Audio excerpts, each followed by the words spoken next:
ये कहिएगा बैरिस्टर आमिर हसन साहब कि अब तो फार्म 47 हर तरफ जो है उसकी गूंज सुनाई देने लग गई है, ये क्या मामला आपको दिखाई दे रहा है? अब तो पहले आप कहते थे, अब पीपल्स पार्टी भी वही बात कर रही है, नून लीग भी वही बात कर रही है। तो ये इंतखाबात के लिए एक स्टैंडर्ड लाइन है जो कि हर किसी ने कहनी है, या फिर इसके पीछे कोई आपको कहानी भी दिखाई दे रही है, हकीकत भी दिखाई दे रही है?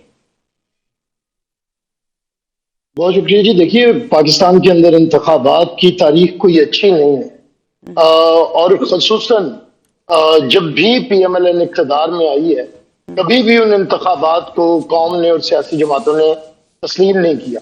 और जब पहली दफा मियाँ साहब प्राइम मिनिस्टर बने 1988 में, तो वो इलेक्शन थे जब IGI के सरबराह हमीद गुल ने कहा ISI के सरबराह ने कि मैंने IGI बनाई, मैंने पैसा बांटा। और फिर असगर खान केस में फैसला हुआ भी कि धांधली हुई, मोहतरमा बेनजीर भुट्टो की 2/3 अक्सरियत को बदला गया और इन्हें इक़्तिदार में लेके आया गया। तो ये तो अब एक खुला सच है। अब ये कोई फॉर्म 47 का जो शोर था, हम तो खामोश हैं मुल्क के अंदर एक जमहूरी इर्तिका के लिए और एक जमहूरी निजाम के चलने के लिए। वगरना जितना धांधली के साए इन इलेक्शंस के ऊपर है वो सारी दुनिया जानती है। और खसूसन पंजाब में जो हाल हुआ है, मियाँ साहब के रात को जिस तरह डब्बे भरे गए और जिस तरह इलेक्शन रोका गया, वो हमसे ज्यादा तो मीडिया गवाह है इस चीज का कि लाहौर के अंदर किस तरह इंतखाबात को तब्दील किया गया। बात इतनी है कि पाकिस्तान पीपल्स पार्टी हमेशा से शफाफ इलेक्शन चाहती है, लेकिन PMLN की सरिश्त में और इसकी घुट्टी में धांधली है। ठीक है बैरिस्टर साहब, मेरा ख्याल है आपकी कुछ सिग्नल्स का इशू है, तो हम अली गौहर बलोच साहब की तरफ चलते हैं। अली गौहर बलोच साहब, ये पहले PTI जो है वो एक बात करती थी, अब वो ही बात जो है वो हम देख रहे हैं कि तहरीक इंसाफ के बाद जो है वो अब पीपल्स पार्टी भी वही बात कर रही है। आज बल्कि आपके जो लीडर्स हैं मुस्लिम लीग नून के, उनकी तरफ से भी फॉर्म 47 के जो है वो काफी बाज़गश समय सुनाई दी है। तो क्या इलेक्शन की शफाफियत के ऊपर तीनों जमातों को यकीन नहीं है इसके बावजूद इलेक्शन में? बिस्मिल्लाहिर्रहमानिर्रहीम। देखिए नैयर साहबा, बात यह है कि गिलगित बल्तिस्तान के इलेक्शन हुए और उन इलेक्शन के कैंपेन के दौरान भी पीपल्स पार्टी की तरफ से ये ढंढोरा पीटा गया कि यहाँ पर कोई धांधली होने जा रही। जब उसके नतायज आए, और मेरा ख्याल है कि पीपल्स पार्टी और PMLN का 19-20 का फर्क था, लेकिन वो 2 कदम आगे थे, तो फिर उन नतायज को तो उन्होंने तस्लीम किया और कहा कि भाई ये तो बिल्कुल ठीक इलेक्शन हुए। लेकिन अब कश्मीर के अवाम ने, जिस तरह से कि मरियम नवाज साहिबा ने कहा कि वो अपने तरक्याती काम चाहते हैं, और पीपल्स पार्टी की इस वक्त वहां पर हुकूमत है और इससे पहले भी रह चुकी है, और बिलावल साहब ने भी जितनी तकारीर की वो मासवाए तनकीद के कोई अपना विजन नहीं बता सके, कोई कश्मीर के लिए मास्टर प्लान नहीं दे सके। और कश्मीर के अवाम, चूंकि मैं खुद मीरपुर की कैंपेन में शरीक था, अब वो आज वहां तरक्की चाहते हैं। वो चाहते हैं कि पंजाब के अंदर और पाकिस्तान के अंदर जो तरक्याती काम हो रहे हैं वो कश्मीर के अंदर भी हों, और वहां पर लोगों ने PMLN को वोट किया है। अब बिलावल साहब को तो ये चाहिए था कि वो जिस तरह से प्राइम मिनिस्टर मोहम्मद शहबाज शरीफ साहब ने मुबारकबाद दी थी उनको भी फराख दिली का मुजाहरा करना चाहिए था। लेकिन ये बदकिस्मती है कि वो मतलब है इसका ढंडोरा पीट रहे हैं और ये रोना रो रहे हैं कि धांधली हो गई है। इसके अलावा उनके पास कोई प्रोग्राम नहीं था। मैं समझता हूं कि अगर उनके पास कोई सबूत है तो वो कंसर्न फोरम्स मौजूद है, वो वहां लेकर आए ना फोरम। और खास तौर पर जो वो फॉर्म 47 की बात करते हैं जनरल इलेक्शन की, उसके सबूत भी लेकर आए, उसके लिए भी उन फोरम्स पर जाएं। ठीक है। अगर उनको नैयर में ऐड करूंगा, अगर उनको सदर पाकिस्तान बनना हो तो फिर तो उनको PMLN के वोटों में फॉर्म 47 नजर नहीं आता।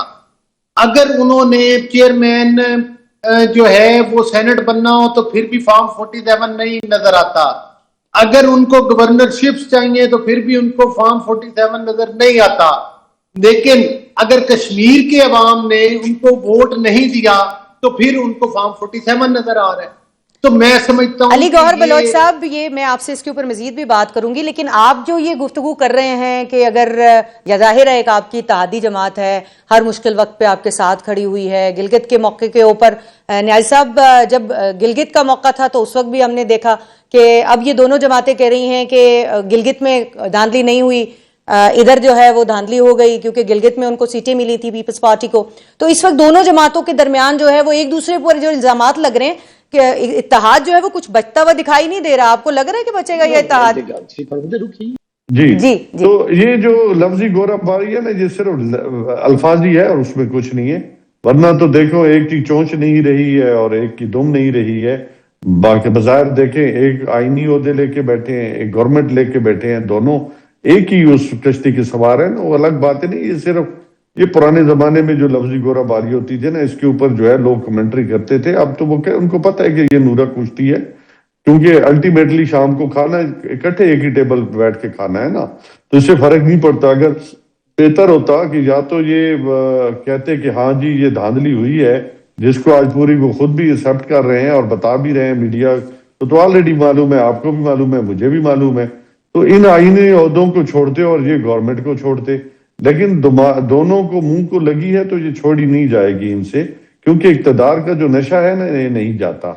नहीं साहब, आपका फॉर्म 47 वाला बयानिया जो है वो इस वक्त सबकी जबान पे है, मुझे खुश लग रहे हैं आप। तो ये इसमें नहीं, हमारा बयानिया नहीं है, ये पूरी मुल्क का, पूरी कौम का बयानिया है। आप जिस रेडी वाले से चले जाएं उनको भी पता है, तंदूर वाले से के पास चले जाएं उनको भी पता है, भट्ठे वाले के ऊपर काम करने वाले मजदूर को भी पता है, साइकिल चलाने वाले को भी पता है, मर्सिडीज वाले को भी पता है, फैक्ट्री वाले को भी पता है, आम आदमी को भी पता है। तो ये कोई ढकी छुपी बात तो थी नहीं, ये तो नोन एज जो गवर्नमेंट बनाई गई है, जब ये गवर्नमेंट बनी है, जिस तरीके के साथ बनी है, वो तो आपको भी पता है। आप भी 11 बजे तक तो पीटीआई को जिता रहे थे ना, 11 बजे के बाद जो है वो फॉर्म 47 की या जो भी सिलसिला हुआ वो आपके नॉलेज में है, तो इसमें तो कोई दूसरी राय नहीं है। लेकिन एक बात मतलब है कि आज दोनों पार्टियां एक दूसरे को पहले बता रही है कि आप फॉर्म 47 वाले हैं, वो कहते हैं आप फॉर्म 47 वाले हैं, तो ये खुशाइंद बात है। ये बहुत खुश दिखाई दे रहे हैं गौहर बलोच साहब इस वक्त पीटीआई वाले, कि जो बात वो कह रहे थे इस वक्त दोनों जमातें कह रहे हैं। आप कुछ कह रहे थे, आप वो भी ऐड कीजिए और इसको भी साथ में जवाब दीजिएगा। इस बात ये होनी चाहिए थी कि दोनों इक्तदार से बाहर आते, अगर अवाम के गमखार होते, अवाम के लिए काम कर रहे होते, तो दोनों बाहर आके साफ और न्याय साहब, आप चाह रहे हैं कि अब जो है ये दोनों जमातें भी बाहर आए, लेकिन मेरा ये सवाल जो है वो अली गौहर बलोच साहब से था कि अब जो है वो हमें लग रहा है कि उन्होंने कहा कि बड़ा खुशाइंद है कि ये जो इस वक्त फॉर्म 47 का जो है वो दोनों तरफ से आवाज़ उठ रही है, और वो ये कह रहे हैं कि बेहतर होता कि पीपल्स पार्टी बाहर आ जाती, बेहतर होता कि नून लीग और पीपल्स पार्टी इत्तेहाद छोड़ते और फिर बात करते। तो इस वक्त सबसे ज़्यादा जो सवाल उठाया जा रहा है वो उस इत्तेहाद पे उठाया जा रहा है कि जब अच्छा है तो सब इत्तेहाद में है, और अब इस वक्त जो है वो आपस में लफ्जी गोलाबारी भी हो रही है और